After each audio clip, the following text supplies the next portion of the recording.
Pernah nggak sih kamu ngerasa hidupmu jalan di tempat?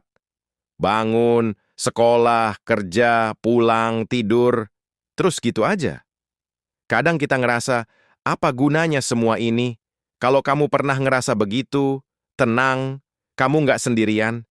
Tapi percayalah, setiap orang punya kesempatan untuk berubah, untuk jadi lebih baik.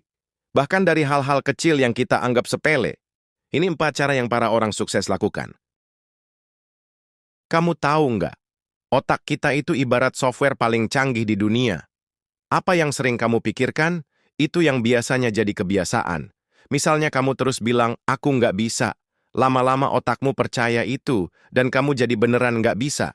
Tapi kalau kamu mulai biasain ngomong ke diri sendiri, aku bisa, aku sanggup, otakmu akan nyari cara supaya kata-kata itu jadi kenyataan. Makanya, hati-hati sama pikiran. Karena pikiranmu hari ini adalah kenyataanmu besok.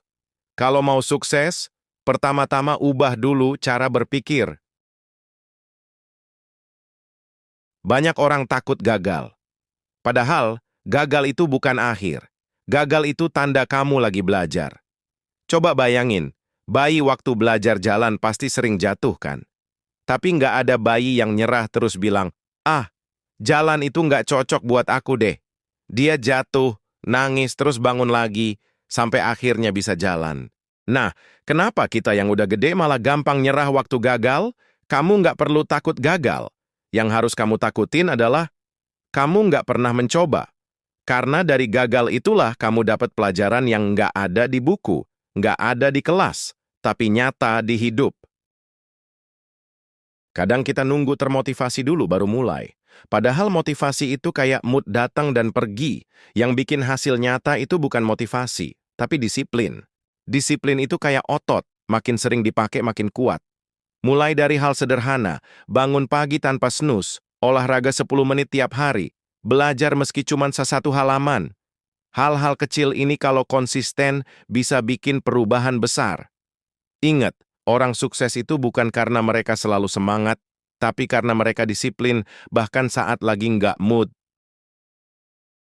Kita semua punya zona nyaman. Enak sih, aman, nggak ada risiko. Tapi masalahnya, di zona nyaman itu kita nggak tumbuh. Bayangin kalau kupu-kupu nggak pernah keluar dari kepompong, dia nggak akan pernah bisa terbang. Kalau kamu pengen jadi versi terbaik dirimu, kamu harus berani keluar dari zona nyaman. Coba hal baru, ambil tantangan, berani ngomong di depan orang, berani gagal, berani belajar lagi. Percaya deh, justru di luar zona nyaman itu, kamu bakal ketemu kekuatanmu yang sesungguhnya. Jadi, kalau hari ini kamu masih ngerasa stuck, ingat 3 hal ini. Ubah pikiranmu, jangan takut gagal, dan latih disiplin. Perubahan nggak akan datang dalam semalam, tapi setiap langkah kecil yang kamu ambil hari ini akan bikin dirimu besok jauh lebih baik. Hidup itu singkat, jangan buang waktu buat ragu. Mulailah sekarang, karena versi terbaik dari dirimu sedang menunggu untuk lahir.